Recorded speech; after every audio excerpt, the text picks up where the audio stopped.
मातरम। भारत माता की जय। जय श्री राम, जय श्री राम, जय श्री राम। जय श्री राम।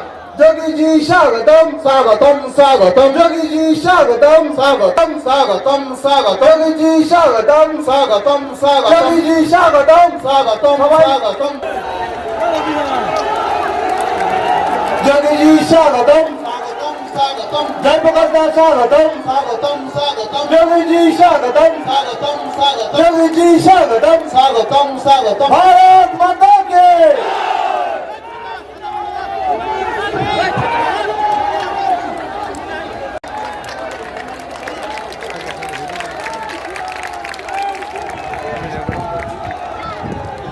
সঙ্গে বরণ করবেন মথুরাপুর। এখন বরণ করবেন আমাদের জয়প্রকাশ মজুমদারজিকে, সম্মানীয় জেলা সম্পাদক।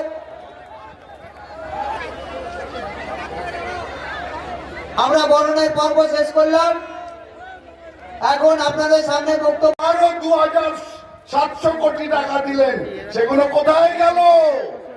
আপনারা পেলেন না, পেল ভাইপো আর ভাইপোর লোকেরা। তাই জন্য বন্ধু, সময় এসছে, আমি বক্তব্য দীর্ঘায়িত করব না।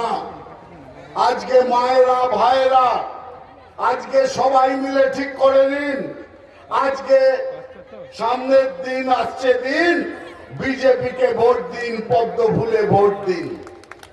একমাত্র রাস্তা বিজেপিকে আনা। আর মনে রাখবেন, গুন্ডা বদমাইশরা এখনো জায়গা ছেড়ে যায়নি, তারা এখনো সময় খুঁজছে আপনাদের ভয় দেখানোর জন্য। আপনারা ভয় পাবেন না, বুকে শক্তি নিন। মোদিজি আছে আমাদের সঙ্গে, দিলীপ দা আছেন আমাদের সঙ্গে, যোগীজি আছেন আমাদের সঙ্গে, সারা ভারত আছে আমাদের সঙ্গে। আমরা কাউকে ভয় পাবো না। আর যদি কেউ ভয় দেখাতে আসে, তাহলেও মনে রাখবেন, এ লড়াই বাঁচার লড়াই, এ লড়াই জিততে হবে। আর সেই জন্যই আজকে মোদিজি বলেছেন, সবকা সাথ সবকা বিকাশ আর সবকা বিশ্বাস। এখানে যারা সংখ্যালঘু ভাই বোনেরা আছেন, তাদেরকেও আমরা বলছি যে আমাদের উন্নয়ন ধর্ম থেকে হবে না, আমাদের উন্নয়ন হবে, সারা বাংলার উন্নয়ন হবে। भाइयों बहनों, मैं मर्यादा पुरुषोत्तम भगवान श्री राम और भगवान श्री कृष्ण की धरती से रामकृष्ण परमहंस जी की और चैतन्य महाप्रभु की इस पावन धरती पर आपके बीच में आया हूं। मैं इस धरती को कोटि कोटि नमन करते हुए आप सबका हृदय से अभिनंदन करता हूं। भाइयों बहनों, बंगाल की धरती भारत की सांस्कृतिक राष्ट्रवाद की धरती है। जब भी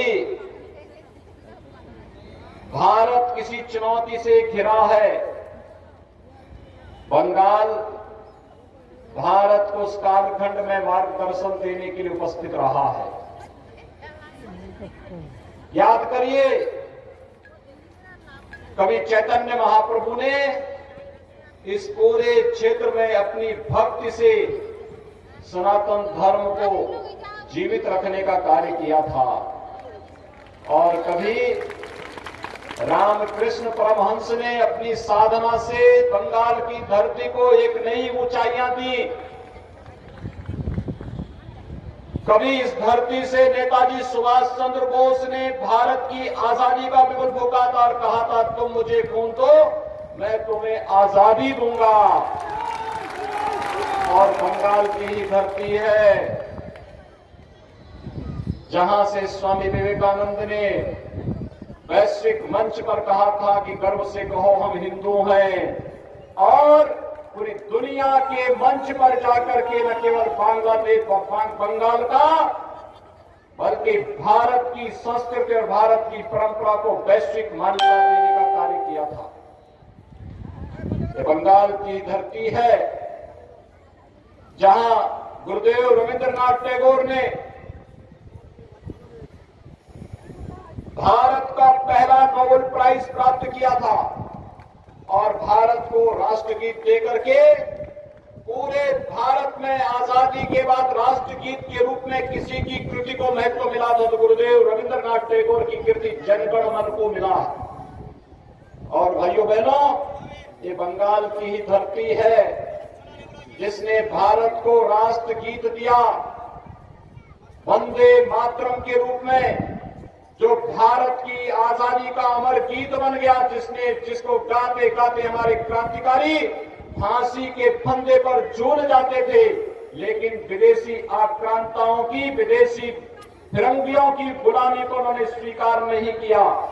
ये बंगाल की धरती है जहां से नेताजी सुभाष चंद्र बोस ने और डॉक्टर श्यामा प्रसाद मुखर्जी ने भारत की आजादी के बिगुल को एक नई ऊंचाइयां दी थी। बंगाल की पीड़ा के साथ जुड़ने के लिए भारतीय जनता पार्टी आपके साथ खड़ी आई हुई है।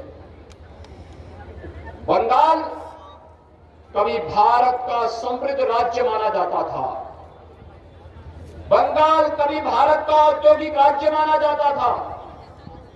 बंगाल की प्रति व्यक्ति आय भारत की प्रति व्यक्ति आय से अधिक थी, लेकिन धीरे धीरे करके पहले कांग्रेस ने, फिर कम्युनिस्टों ने और फिर आज टीएमसी ने बंगाल के उद्योगों को नष्ट करके यहां के नौजवानों को बेरोजगार कर दिया।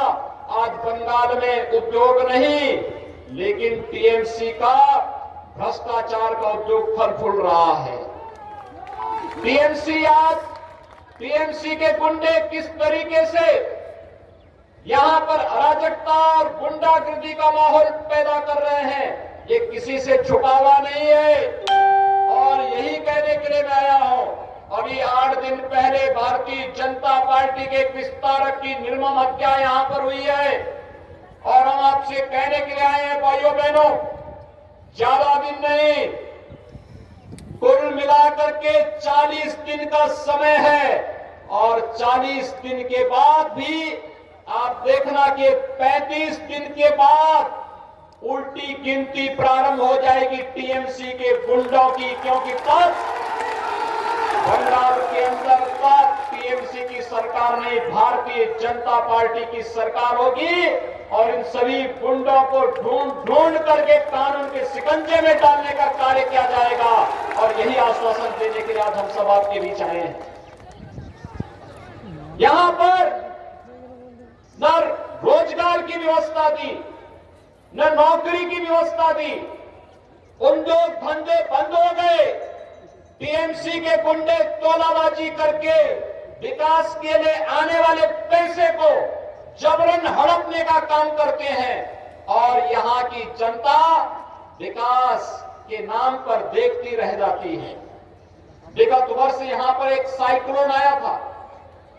प्रधानमंत्री मोदी जी ने 1000 करोड़ रुपए की घोषणा यहां के लोगों को सहायता देने के लिए किया, लेकिन पैसा टीएमसी के गुंडों ने हड़प लिया। जनता के पास पैसा गया ही नहीं, रात पहुंची ही नहीं।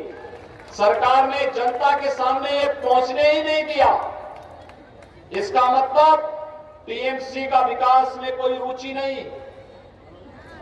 ममता दीदी पिछले 10 वर्षों से मुख्यमंत्री है और भाइयों बहनों, मुख्यमंत्री के रूप में 10 वर्षों में उन्होंने बंगाल के अंदर कितने लोगों को मकान दिया है, प्रधानमंत्री आवास कितने लोगों को दिया है, ये पूछा जाना चाहिए।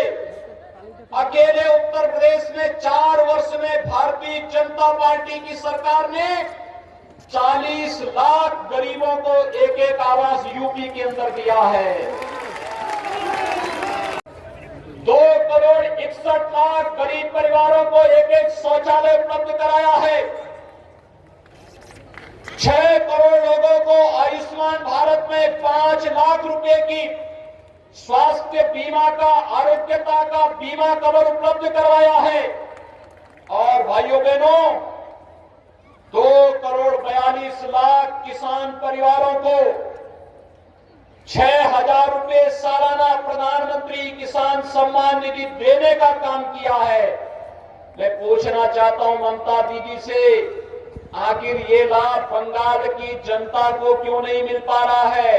अगर उत्तर प्रदेश की जनता को ये लाभ मिल पा रहा है तो फिर बंगाल की जनता को ये लाभ क्यों नहीं मिल पा रहा है? कारण साफ है, टीएमसी की सरकार का लोक कल्याण में, जन कल्याण में, जनता के हितों पर कोई ध्यान नहीं है। ममता दीदी इस पे कोई रुचि नहीं लेती, उनका विकास में कोई रुचि नहीं, न हाईवे, न रेलवे, न एयरपोर्ट, न एम्स, न मेडिकल कॉलेज, ये कुछ भी दीदी नहीं बनने देगी यहां। क्योंकि दीदी को तो एक ही काम करना है, अब तो दीदी इस भगवे कपड़े से भी घबराने लग गई है।